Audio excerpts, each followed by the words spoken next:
Горит земля во всех концах планеты, тревогой полон мир от разных бед. ТВ вещает и твердят газеты. Везде, где плохо, там чеченский след.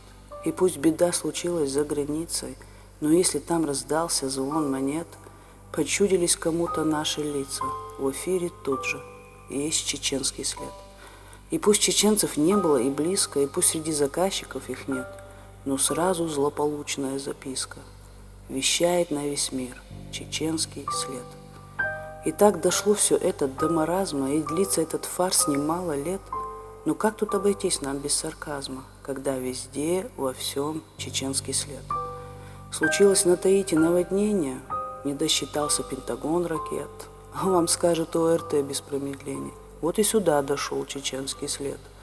Сорвался в Голливуде ужин, не получился в Лондоне обед, поссорились, где супруга с мужем. Причина всем ясна – чеченский след.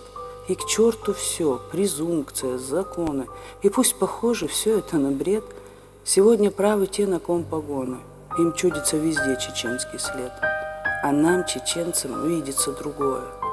У нас на все вопросы свой ответ. Мы видим в нашем горе непокое, в трагедии своей кремлевский след.